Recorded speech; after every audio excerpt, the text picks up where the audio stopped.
Aujourd'hui, dans le bistrot de Limo, on parle d'une question récurrente, le certificat de localisation.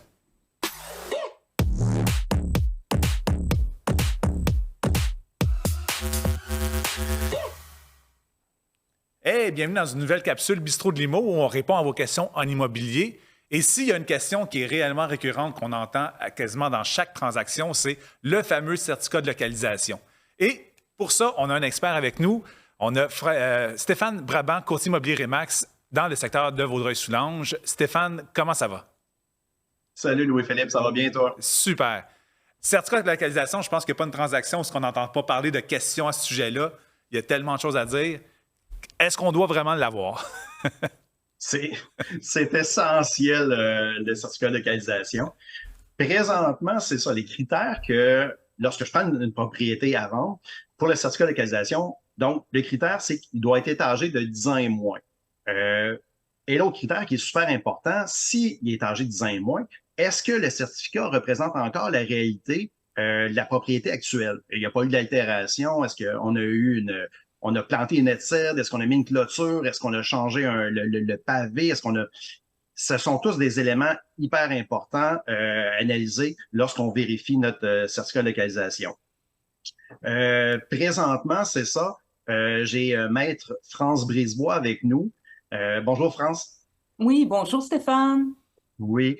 Ce que je voulais voir avec toi, présentement, le certificat de localisation, si nous ne l'avons pas, s'il est en commande, est-ce que ça peut représenter un enjeu pour le notaire et ses démarches?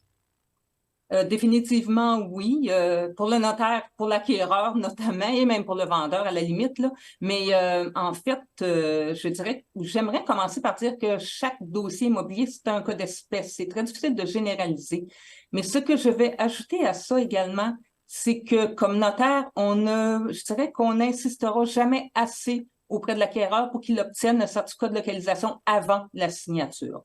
Parce que effectivement, comme tu l'as bien mentionné, s'il n'y en a pas au moment de la transaction, parce que peut-être qu'il va être préparé, puis on a des délais qui sont longs actuellement pour l'obtention d'un certificat de localisation. Parfois, les gens, pour toutes sortes de bonnes raisons, sont pressés de signer. Ils vont accepter de signer une promesse d'achat avec toi, Stéphane, en disant que le certificat de localisation va être préparé par la suite. On va l'obtenir après la signature. Puis effectivement, oui, il y a beaucoup d'enjeux à cet égard-là.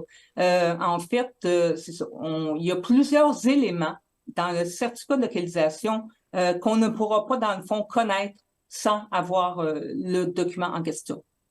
Je peux donner quelques exemples. Notamment, on parle notamment je dirais qu'il y a deux éléments très importants, dans le fond, que le certificat de localisation va nous révéler, qu'on ne pourra pas connaître sans avoir le document. C'est notamment la conformité avec la réglementation municipale, ce qui est un élément essentiel à connaître pour que l'acheteur puisse connaître je dirais, s'il y a des non-conformités à l'immeuble qu'il achète, savoir quelles sont les solutions qu'il peut apporter pour le rendre conforme.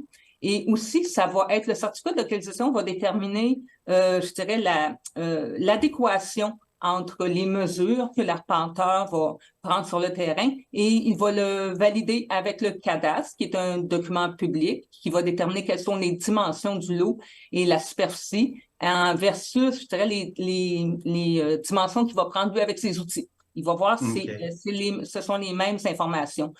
Ça peut révéler certaines irrégularités comme l'empiètement d'un immeuble sur un terrain voisin. Alors, l'acquéreur pourrait se retrouver dans une situation où il pense qu'il est chez lui, mais en fait, il y a une partie de son terrain qui est chez le voisin. Ça, nous, avec l'examen des titres qu'on doit faire, quand on fait un examen des titres, on ne peut pas le savoir. C'est seulement quelqu'un qui se présente sur les lieux qui va être capable de le déterminer. Puis le certificat de localisation va le révéler. Donc, je dirais ça, l'empiètement. C'est un élément très important. Donc, pas de certificat de localisation. Quelle directive allez-vous donner? Quelle action allez-vous prendre avec l'acheteur? Ben, comme je te dis, on ne saura jamais suffisamment lui recommander d'attendre. Il y a plein d'autres éléments aussi. J'ai parlé de l'occupation. Il y a aussi la réglementation municipale. Je vais y revenir pour dire quelles seront les solutions qu'on va apporter, mais je voulais aussi parler de la conformité avec la réglementation municipale parce que ça peut révéler qu'il y a des parties de la maison qui sont pas conformes, mettons, avec les marges arrière du terrain, donc qui sont trop proches de la rue, trop proches du terrain voisin. Donc, qu'est-ce qu'il faut que... Souvent, le certificat de localisation va venir déterminer s'il y a des droits acquis, par exemple. Ça aussi, c'est important. Il faut le connaître pour l'acquéreur parce que les droits acquis emportent aussi des restrictions. S'il y a une destruction qui est importante, il faut qu'il reconstruise en vertu des normes au moment de la destruction, au moment du sinistre. Donc, qu'est-ce qu'on va faire? Dans une situation comme celle-là, la question est très pertinente. Je dirais que la seule solution, si vraiment l'acheteur ne veut pas attendre que le certificat de localisation soit produit, ça va être de contracter une assurance titre. Souvent, elle va être aux frais du vendeur. La plupart du temps, elle va être aux frais du vendeur. Mais une assurance titre, ce que ça fait en réalité, c'est que ça vient garantir à l'acquéreur que lorsque le certificat de localisation va être produit, il révèle des irrégularités. Admettons que ce soit avec justement la conformité avec les réglementations municipales. Et puis que, malheureusement, la municipalité lui demande de se rendre conforme à la réglementation. Parce que la municipalité est au fait qu'il y a un problème, puis elle va lui demander de se rendre conforme. Mais en fait, l'assureur va payer. C'est un assureur qui va payer pour les coûts de reconstruction ou de démolition pour rendre l'immeuble conforme à la réglementation. Mais prenons l'exemple, l'hypothèse d'un garage qui est non conforme, par exemple, parce qu'il est trop près de la ligne de l'eau. Puis une certaine distance avec la ligne de l'eau qui doit être respectée en vertu de la réglementation. Mais peut-être que la municipalité va dire il n'y a pas de façon que tu te rendes conforme. Donc, ton assureur, il va payer pour le démolir, ton garage. Mais toi, tu as acheté une maison comme acquéreur, tu le voulais, ton garage. C'est pour ça que tu l'as acheté, c'est parce que tu avais un garage. Donc, il aurait fallu le savoir avant, parce que quand tu contractes une assurance titre, ce qui est important de savoir, c'est que comme l'acheteur est au courant du problème, qu'il n'y avait pas de certificat de localisation, on va lui faire reconnaître qu'il connaissait qu'il y avait des risques associé au fait de signer la transaction. Il va le reconnaître. Donc, il va être pris avec une maison qui aura peut-être plus de garage éventuellement, pour lequel il n'y aura pas de recours parce qu'il va avoir reconnu qu'il attendait le certificat de localisation pour connaître les irrégularités. Donc, comme je dis, pour nous, c'est vraiment un document qui nous permet de bien renseigner tant le vendeur que l'acheteur sur la situation de l'immeuble qu'il achète. OK. Et France, si le certificat de localisation, donc, est reçu après la signature de l'acte de vente, à partir de ce moment-là, ce n'est plus le notaire qui va en faire l'appréciation, si on veut. Non, le notaire va le recevoir. Habituellement, c'est nous qui le recevons, mais on va le transmettre à l'acquéreur. Il sait qu'on va le recevoir après la transaction. S'il y a des questions, il peut nous appeler. Là, on va lui répondre. Là. Mais s'il y a des recours à faire valoir auprès de l'assureur titre, c'est lui qui va prendre contact avec l'assureur. Ce n'est plus le notaire. Le notaire... Oui. Parfait. Parce que donc, une fois que l'acte de vente est signé, c'est final. Pardon, excuse-moi Stéphane, je n'ai pas entendu. À partir du moment où l'acte de vente est signé, donc l'acte est fait, c'est final. On n'a pas de recours et on ne peut pas reconsidérer le contenu d'un certificat de localisation.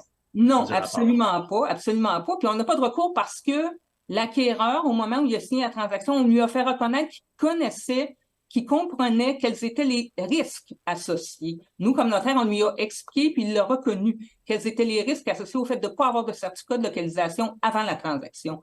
Fait que le risque, ça devient le sien.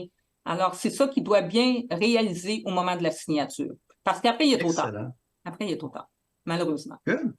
Super. Merci beaucoup. En effet, moi, ça me fait ouvrir les yeux, en effet, que, le document est important, mais deux, il y a quand même des solutions et des choses qu'on peut mettre en place pour s'assurer, dans le fond, du bien déroulé, dans le fond, d'une transaction. Mais c'est surtout important d'être bien épaulé par un courtier immobilier et un notaire, en effet, qui va savoir un peu naviguer à travers toutes ces eaux-là. Donc, je vous invite à suivre les réseaux sociaux de Stéphane Brabant et de Maître France Brisebois pour avoir plus de réponses, justement, à d'autres questions qui concernent l'immobilier et surtout de revenir pour une autre capsule au bistrot de Limo.